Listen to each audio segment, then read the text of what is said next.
আসসালামু আলাইকুম রহমতুল্লাহি ওবরকাতুহু। সম্মানিত দর্শক, আমি সচরাচর সাধারণত বাংলাদেশি বিষয় নিয়ে বেশি আলোচনা করি। আলোচনার ফাঁকে অনেক সময় ইন্টারন্যাশনাল বিষয় দিয়ে আসে, কখনো কখনো ধর্মের বিষয় আসে, কর্মের বিষয় আসে, নীতি-নৈতিকতার বিষয় আসে, কখনো দর্শন শাস্ত্রের কিছু অংশ মিলিয়ে কন্টেন্টটি এমনভাবে তৈরি করি যেন আপনাদের শুনতে ভালো লাগে। মহান আল্লাহর দরবারে লক্ষ কোটি সুজুদ এবং শুকরিয়া যে এই গত প্রায় ৫টি বছর ধরে আপনাদের সঙ্গে কথা বলে আসছি। প্রতিদিন ৩টি করে ভিডিও করি, আপনাদের কাছে পেশ করি এবং ধারাবাহিকভাবে যারা দেখেন আমার এই চ্যানেলটি তাদের সংখ্যা বাড়ছে। অনেকে অনেক কথা বলেন, কিন্তু যদি আমি আমার চ্যানেলের যে অ্যানালাইটিক্স দেখি সেখানে দেখি যে দর্শক সংখ্যা বাড়ছে। আগে যে দর্শকরা একটা ভিডিও গড়ে ৩ মিনিট ৪ মিনিট দেখতেন, এখন একটা ভিডিও গড়ে দেখা যাচ্ছে আমার সবগুলো ভিডিও গড়ে ৬ থেকে ৭ মিনিট মানুষজন দেখে, টানাটানি করে দেখে না। কিছু বয়স্ক মানুষ আছেন যারা শুয়ে থাকেন, বসে থাকেন অবসর সময়। তারা এই আমার বক্তব্যের মধ্যে ইতিহাস খুঁজেন, দর্শন খুঁজেন এবং বসে বসে দেখেন। আমার অনেক বন্ধু-বান্ধব বলে যে, "আমার বাবা-মা এই তোমার ভিডিও না দেখে ঘুমায় না।" তরুণরা দেখেন, রাস্তাঘাটে যারা জ্ঞান পিপাসু তরুণ তারা দেখেন এবং এটা আমি টের পাই এবং এই কারণে কি হলো, যেকোনো কনটেন্ট তৈরি করতে গিয়ে আমাকে যথেষ্ট সতর্ক হতে হয়। কথা বলতে গিয়ে আমাকে যথেষ্ট মার্জিত ভাব রাখতে হয় এবং প্রতিদিন নিঃসন্দেহে প্রচুর পড়াশোনা করতে হয় এবং চিন্তা করতে হয়।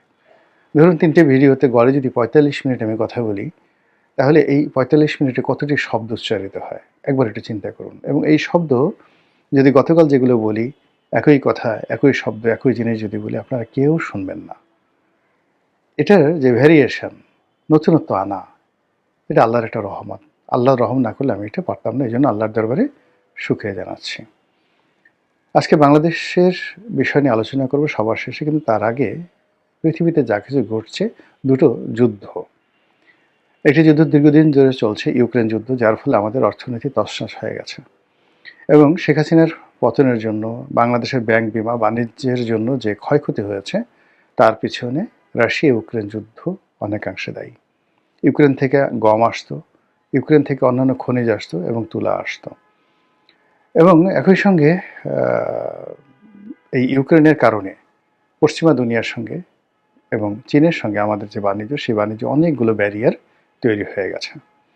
ইউক্রেন যুদ্ধকে কেন্দ্র করে আমেরিকা যে নিষেধাজ্ঞা দিয়েছে অনেকগুলো দেশের প্রতি, সেই নিষেধাজ্ঞার কারণে আমাদের যে ব্যবসা বাণিজ্য, সেই ব্যবসা বাণিজ্যের যে অধিক্ষেত্র এটা সংকুচিত হয়ে পড়েছে।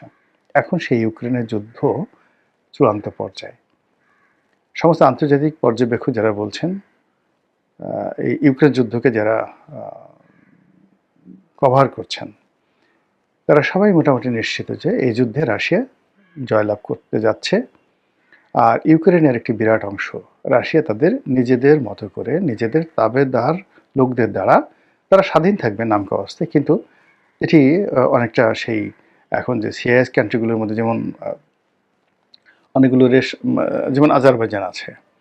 তো আজারবাইজান যেভাবে রাশিয়ার তাবেদারি করছে, ঠিক একইভাবে এই ইউক্রেনের একটা বিরাট অংশকেও দাবিদারি করতে হবে। আর ইউরোপের যে অংশটি, মানে ইউক্রেনের যে অংশটি ইউরোপের সাথে খুব বেশি সম্পর্ক, সেই অংশটি হয়তো ইউরোপ আধিপত্য থাকবে, কিন্তু এই যে ইউক্রেন, সেই ইউক্রেন মোটামুটি ৩টি ভাগে বিভক্ত হয়ে যাবে বলেই সবাই আন্দাজ করছেন এবং এটার ফলে আমেরিকার যে ক্ষতি হবে, ইউরোপের যে ক্ষতি হবে এবং মধ্যপ্রাচ্য থেকে শুরু করে সারা দুনিয়াতে রাশিয়ার যে আধিপত্য বিস্তার লাভ হবে, তাতে করে মধ্যপ্রাচ্যে আরেকটি যুদ্ধ অনিবার্য এবং আমাদের দেশের অর্থনীতি, রাজনীতি থেকে শুরু করে সব কিছু তছনছ হয়ে যাবে এবং এখানে বাংলাদেশে ভারতের আধিপত্য ১০০ গুণ বেড়ে যাবে যদি ইউক্রেনের শতভাগ রাশিয়া জিতে যায়।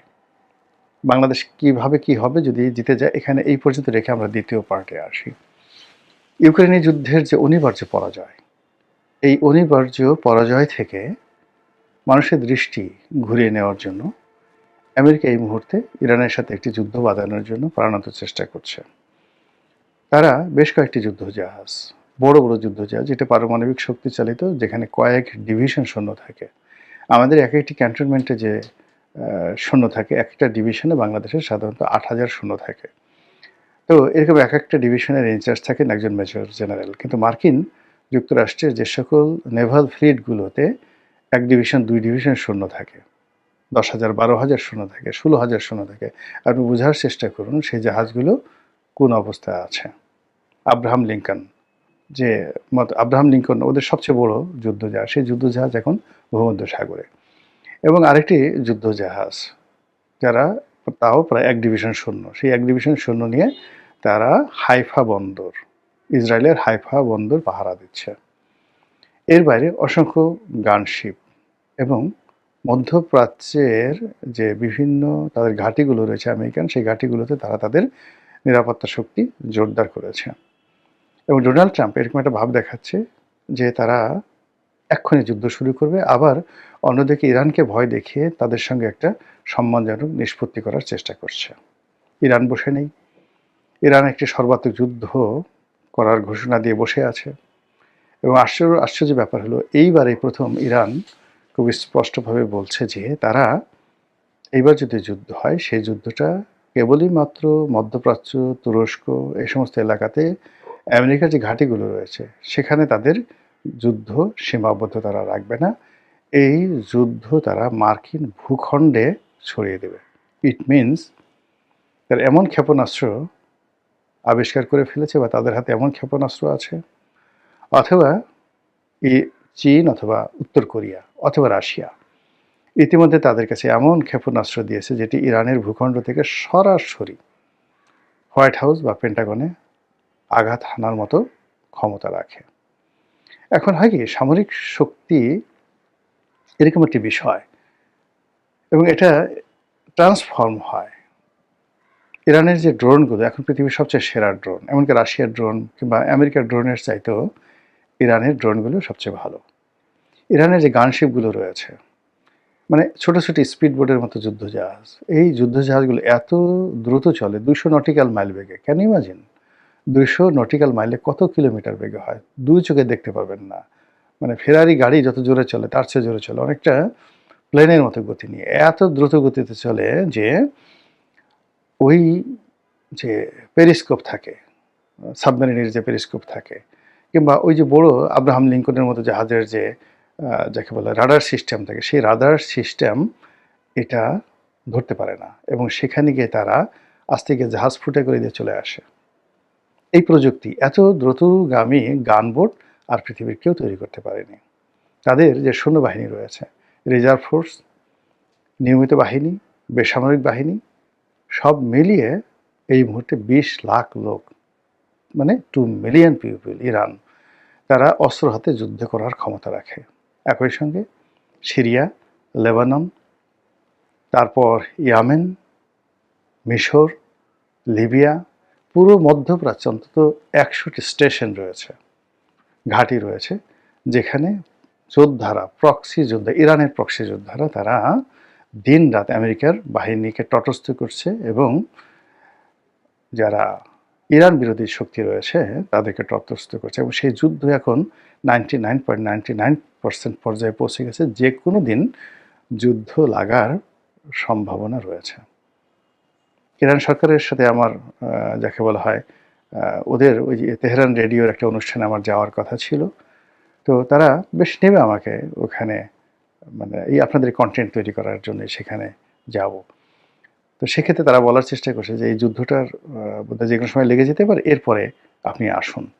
তো বোঝার চেষ্টা করে যে কতটা সিরিয়াস ইরান। এই যুদ্ধ, ইরানের এই যুদ্ধ এবং ইউক্রেনের এই যুদ্ধের পরিসমাপ্তি, এই দুটো আমাদের যে বর্তমান প্রধানমন্ত্রী জনাব তারেক রহমান, তার জন্য কতটা দুঃস্বপ্ন হয়ে যেতে পারে সেটা নিয়ে আলোচনা করে আজকের এই কন্টেন্টটি শেষ করব। প্রথমত, যে যদি ইউক্রেন যুদ্ধে রাশিয়া 100 আধিপত্য বিস্তার লাভ করে, জয়লাভ করে, ভারত এই রিজিয়নে বেপরোয়া হয়ে পড়বে। যে যুক্তিতে ইউক্রেনকে রাশিয়া অধিগ্রহণ করবে, সেই একই যুক্তিতে ভারত এই এশিয়া সাবকন্টিনেন্টে অনেক কিছু করতে পারবে এবং আমেরিকাকে তখন আঙ্গুল চষতে হবে। এখন আমেরিকা অনেক দাপট দেখাচ্ছে এবং ভেনেজুয়েলা থেকে লোকজন ধরে নিয়ে গেছে, এটা ভালো কথা। কিন্তু এই যে ইরান যুদ্ধে যদি আমেরিকার পতন ঘটে, কিংবা ইউক্রেন যুদ্ধে যেটা ইউরোপ এবং আমেরিকার পতন অনিবার্য হয়ে পড়েছে, এর ফলে কি হলো, আমেরিকার আধিপত্য কমে যাবে এবং বাংলাদেশ এই অঞ্চলে চীনের এবং ভারতের মধ্যে রেষারেষি বৃদ্ধি পাবে এবং বাংলাদেশের ক্ষেত্রে ভারতের আধিপত্য চরম আকার ধারণ করবে। আর ভারতের আধিপত্য চরম আকার ধারণ করলে ডক্টর মোহাম্মদ ইউনূস কোথায় থাকবেন, কি করবেন, আল্লাহ ভালো জানেন। তারেক রহমান সাহেব হয়তো ক্ষমতায় থাকবেন, কিন্তু বিকল্প পাওয়ার হাউস হিসেবে আওয়ামী লীগের যে ক্ষমতা দাপট থাকবে, এতে করে দেশে প্রতিদিন একটার পর একটা দুর্ঘটনা অঘটন ঘটতে থাকবে। ফলে ওনার এই যে ক্ষমতার যে চেয়ারটি, এই চেয়ারটি আর তার কাছে আকর্ষণীয় থাকবে না। অন্যদিকে ইরানের যে যুদ্ধ, সেই যুদ্ধে যদি আমেরিকা জয়লাভ করে, তাহলে পুরো মধ্যপ্রাচ্যে গেরিলা যুদ্ধ ছড়িয়ে পড়বে, পুরো গেরিলা যুদ্ধ ছড়িয়ে পড়বে। এবং সেই যুদ্ধে মক্কা মদিনা থেকে শুরু করে কুয়েত কাতার থেকে শুরু করে অনেক দেশ তছনছ হয়ে যাবে। ফলে আমাদের যে পুরো পেট্রোলিয়াম সেক্টর, সেই পেট্রোলিয়াম সেক্টর যাকে বলা হয় ফ্লাকচুয়েট করতে থাকবে। আমাদের এখন আমরা যে তেল কিনি পুরোটাই মধ্যপ্রাচ্য কেন্দ্রিক। রাশিয়ার কিছু তেল আমাদের রাশিয়া দিতে চেয়েছিল আওয়ামী লীগ জমানাতে, কিন্তু মানে ওটা সাহস করে শেখ হাসিনা আনতে পারেনি, এবং সেটা যদি তারা আনতো এতদিন ইকোনমি চেঞ্জ হয়ে যেত। এই মুহূর্তে আমাদের যে এলএনজি, আমাদের যে তেল গ্যাস, এর পুরোটাই এখন মধ্যপ্রাচ্য নির্ভর। সেটা ইরান থেকে আসুক, কিংবা সেটি কুয়েত থেকে আসুক, অথবা সৌদি আরব থেকে আসুক। এই জায়গাতে যদি রাজনৈতিক অস্থিতিশীলতা শুরু হয়ে যায়, যুদ্ধ শুরু হয়ে যায়, সিভিল ওয়ার শুরু হয়ে যায়, তেলের দাম হু হু করে বাড়তে থাকবে এবং প্রতি ব্যারেল দ্বিগুণ হয়ে যাবে, যেটা আমরা আমাদের এই ক্ষুদ্র দেশ উই ক্যানট এফোর্ড ইট, আমরা এটা এফোর্ডই করতে পারবো না।